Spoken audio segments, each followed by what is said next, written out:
They understand this well, and we're doubly lucky that we have federal partners that understand clearly the process of sending up a federal request for a declaration, what that means, and then that starts to kick in the process of rebuilding. But I think we're not out of the woods yet. Water levels are still rising. We don't have the National Weather Service folks with us, but we have not reached peak water levels in many of these communities yet, and so that is going to add to this. Again, if weather holds, it looks like rain on Friday type of thing, that will give us some reprieve. But it's pretty extensive damage, a lot of folks doing good work, and I would just say that the Senator we were marveling at, as you brought up, the loss of power out of the small hydroelectric plant, of course, at Rapidan, but not small for 600 families. It's their energy needs, and Xcel getting down there on the ground, setting up a temporary station, restoring power, all of those things that need to go into place. So at this point in time, pretty extensive damage, pretty widespread. We don't have and won't have for a little while the assessment on the road damage, what's happening with some of those bridges. They all need to be inspected again before we open back up those roads. Commissioner, if maybe we'll be able to give some idea on that. But again, just grateful Senator Klobuchar's been out. She was down yesterday on the ground. A thank you to our other federal partners, Congressman Finstead yesterday, and was in contact with Congresswoman Craig before we went on this. They're back in session in D.C., but both are, and their representatives are on the ground. So with that, Senator Klobuchar. All right. Thank you so much, Governor, for your leadership, and thank you to you and General Mankey for giving me a ride. I think once again, when I get out there and you look from above and you're on the street level, seeing in Waterville with those 70,000 sandbags made, put together by volunteers in just a few days, that these raging rivers don't divide us, they unite us in Minnesota. They unite us in looking out for our neighbors. The fact that no one has died yet, when you look at that water, when you look at that dam, that people have been following the rules, and it's frustrating, I know. Some of these roads are closed down. I heard the story this weekend when I was out with Senator Smith and Representative Craig of one guy that decided he'd go around the barricades. Luckily he lived, but he doesn't have his car anymore. So I think it's a reminder to follow these rules. The waters are shifting, things are changing. From the federal level, it's our job to step in if the federal threshold is met for the state. I am not an engineer, but looking at that dam and seeing the severe damage there, as well as washed out roads in Minnesota, I believe we could well be into our 10.5 million. That is the level at which federal aid would tick in for public infrastructure. When that's triggered, after a declaration, request and declaration, then 75% of that public infrastructure is paid for by the federal government on a county-by-county basis. So for instance, Blue Earth, where the dam is, that's over 300,000. That's all they have to hit. The state has been incredible, both under this governor and the last governors, in figuring out how to do a somewhat unique fund so that that kicks in for our 25% share, but also for counties that may have significant damage but not meet those thresholds. So we've been through this before. That maybe isn't a good thing, but it certainly makes for some experienced local, state, and federal officials in terms of knowing what to do. Every single stop I've taken, I have heard the locals say, we're keeping our receipts, we're keeping our receipts, because they know that means that federal help is on the way with the state guidance and the state leadership and the state matching funds. So again, as the governor said, when you look at that dam and the rushing waters, when you see the flooded farmland and the work that will have to be done there and the potential for farmers' help with the Farm Bill, you know our work is far from done. But I continue to be impressed by the leadership of our first responders and the citizens of Minnesota who really stand up and do their part, and even if their house is okay, they go help a neighbor. We've got to keep this spirit up through the coming days. Thanks, Senator. Thanks. Hey, good afternoon. I'm Major General Sean Mankey, the Adjutant General of the Minnesota National Guard, and I'd just like to echo the governor's comments. You know, we are a dual-purpose National Guard. So we have our federal mission and we have our state mission. And the equipment that we operated today for the aerial overflight, many of these aircraft have been deployed to the Middle East to serve in our federal mission, and we train with these aircraft every day for our federal mission. But when we need them for our state mission, we have them. And we, through through the governor's order, will put them on state active duty and able to do other things to help in the local fight. So it's a uniqueness of the National Guard and something that truly benefits us all. So we use our federal dollars to obtain our equipment, and then we can use them if needed, God forbid, in a state emergency, just like we did today. A little update on what the Guard's doing in the community. We got over 40 soldiers deployed to Waterville. They're manning 7 pump stations, I think 14 pumps, making sure that they operate 24/7 to protect critical infrastructure in people's houses, making sure they don't plug up, making sure they have fuel and everything else like that. In addition, we're opening one of our armories, the Faribault Armory, for emergency shelter, partnering with a good partner of ours, the Red Cross, who will help us open up that facility if needed for families to seek refuge in a little comfort in this very difficult time. That's about it for the Minnesota National Guard update. I'll be followed by Commissioner Peterson. Thank you, General. Again, Tom Peterson, Commissioner, Minnesota Department of Agriculture, and Governor and I were just talking about it's hard to wrap your mind around what we just saw. I think that for me, being, as the Senator said, when you're up in the air and as opposed to on the road, the crops look great from the road, but up in the air, it really shows the widespread difficulties our farmers face.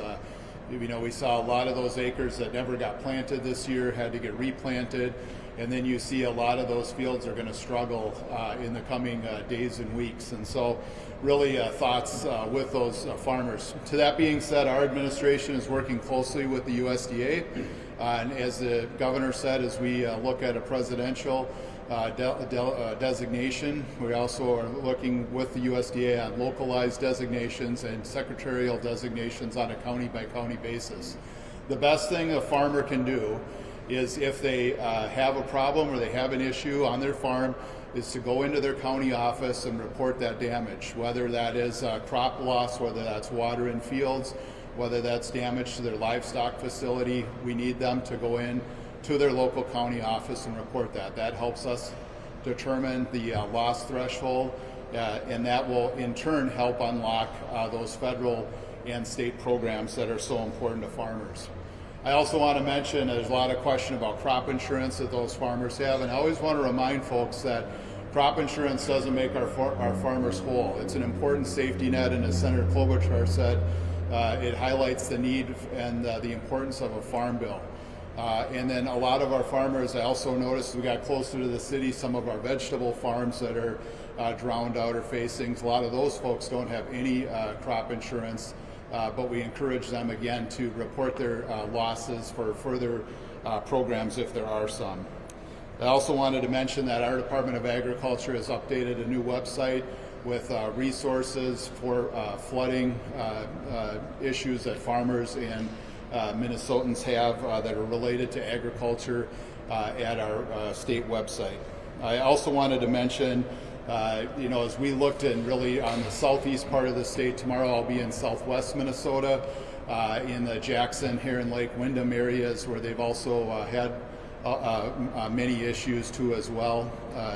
We also wanted to address real quickly too that we're aware of the 17 feedlots that have overflowed in southwest Minnesota on 15 different locations. Those feedlots, working closely with the Minnesota Pollution Control Agency, did not discharge into bodies of water, but rather out onto fields, and that was mostly stormwater with some manure. And at this time too, there's no reported fish kills or anything like that, but we're monitoring that situation as close as possible. Thank you.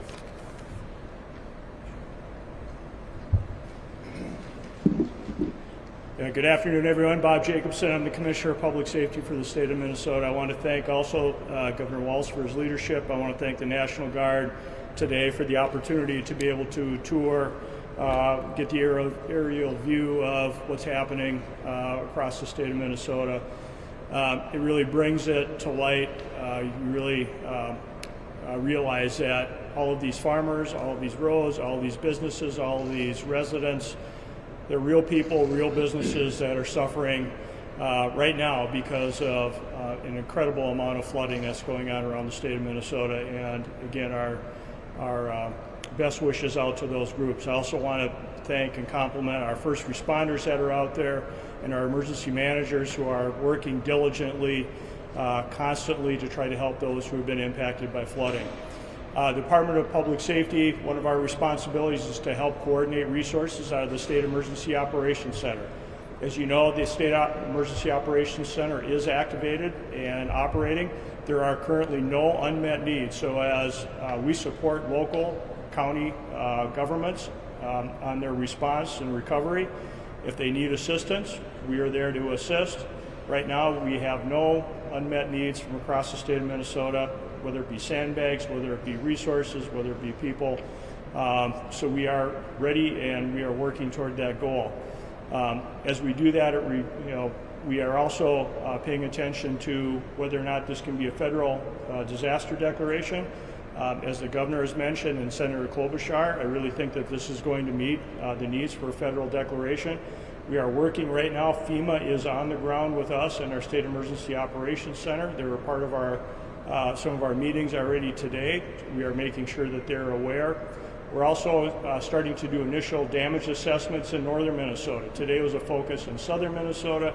We have not forgotten about those who are in northern Minnesota suffering right now as the flooding issues continue. The water is starting to recede, doing those initial damage assessments, putting that together, and we will start doing that as best we can in southern Minnesota right away, just to make sure that we are keeping the federal government and FEMA aware of where we stand on potential damages. But we are there ready to assist. We have people in place. We are meeting the needs right now for our partners out there in the field, and we'll continue to be there for Minnesotans for as long as they need us. With that, I'll turn it over to...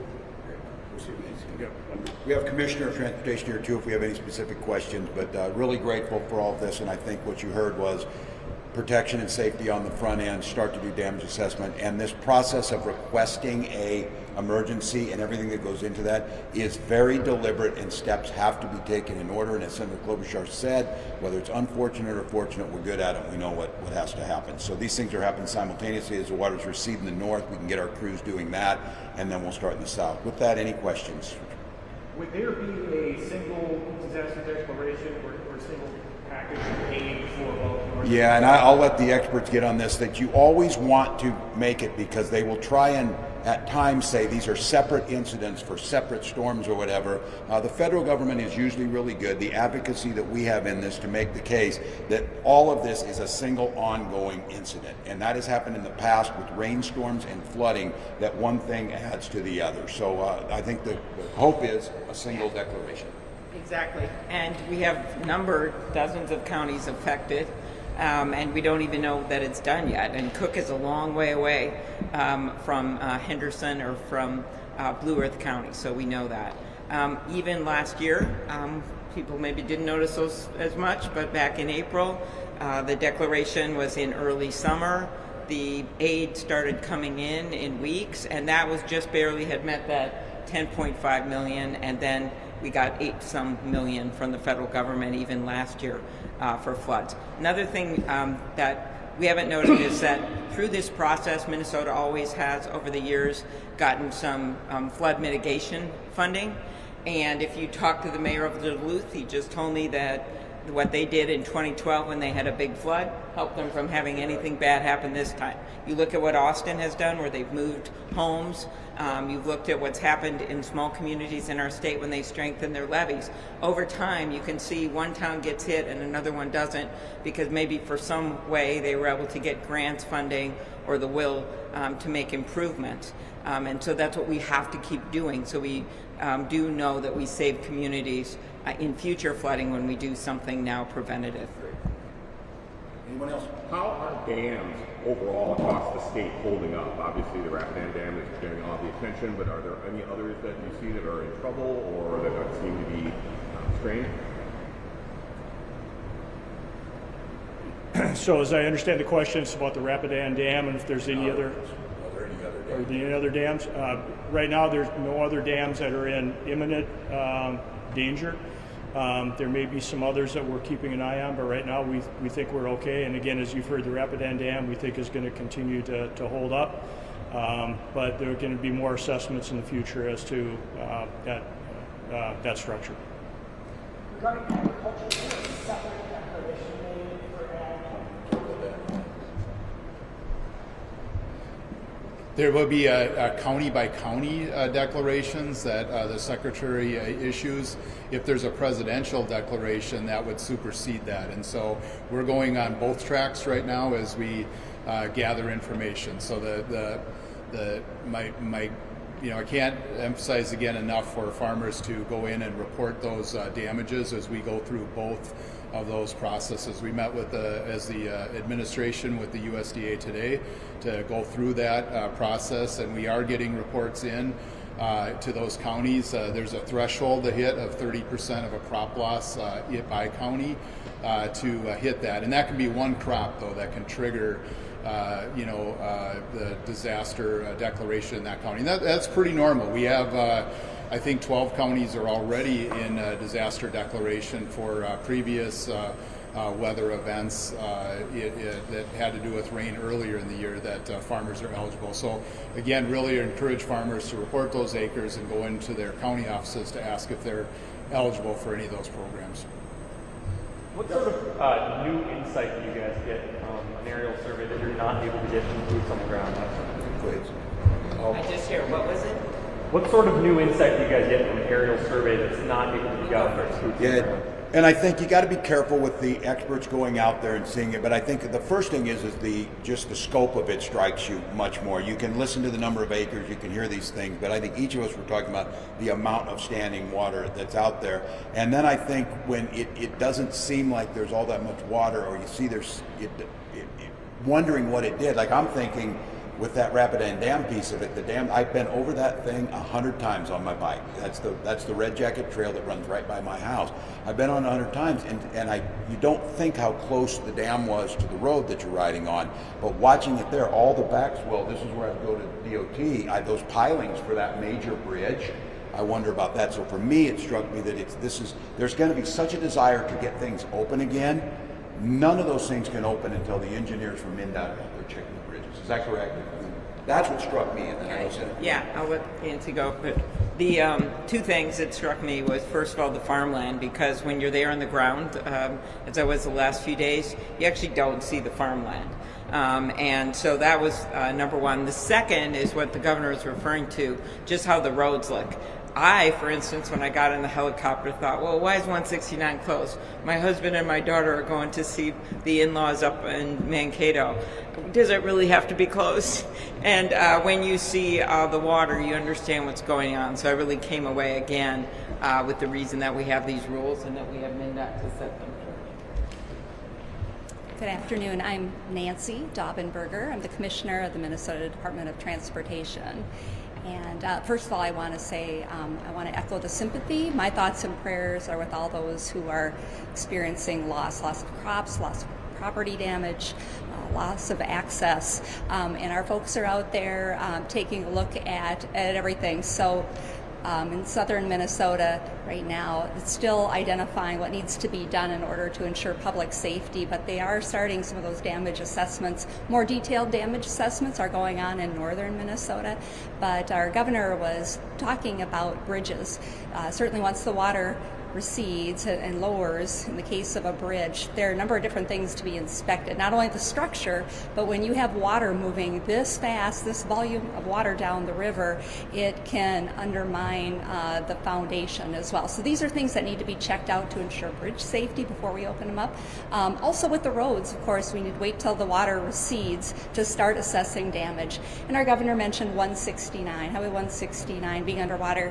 We were watching that very closely because with the work that needed to be done several years ago, the elevation of the road was raised, and we were very hopeful that that would allow us, at least on the southbound lanes, to stay open. Unfortunately, last night we did need to close 169, so we'll be monitoring that. When the water recedes, we'll watch for damage, and we hope to open that up and hope for no repairs needed and be able to open that up soon.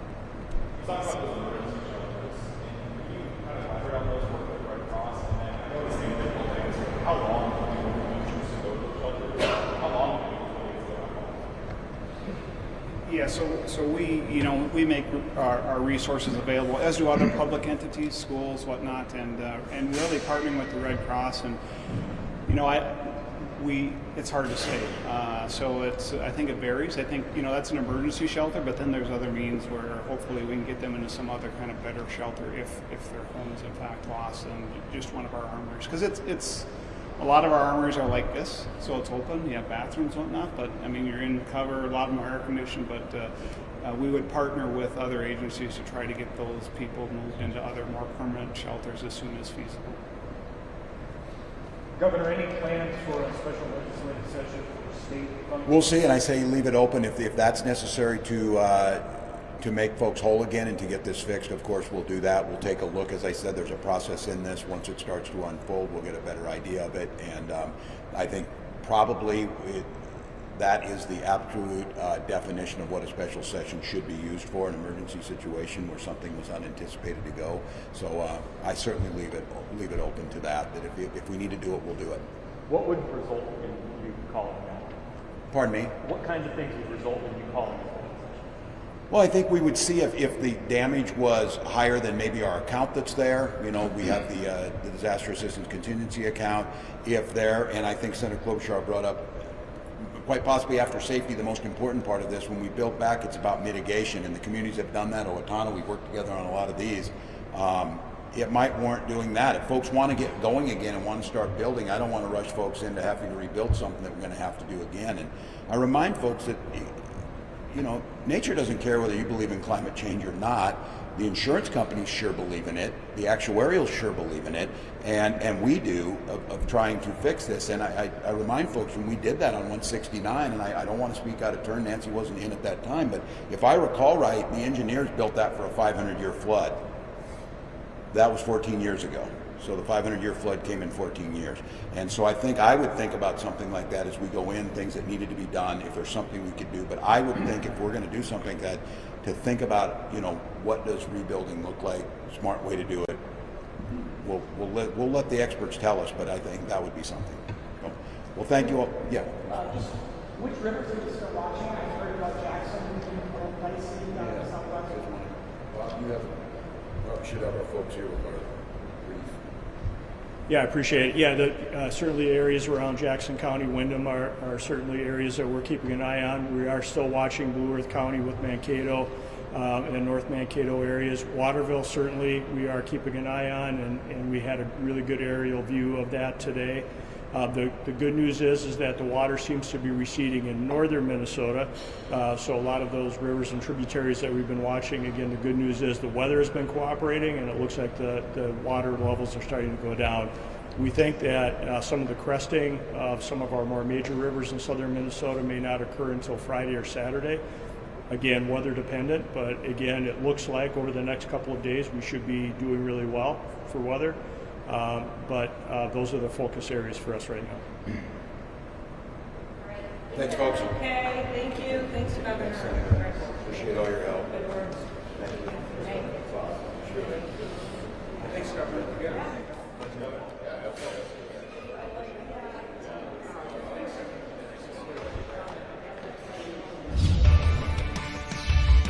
This is an all-day live alert.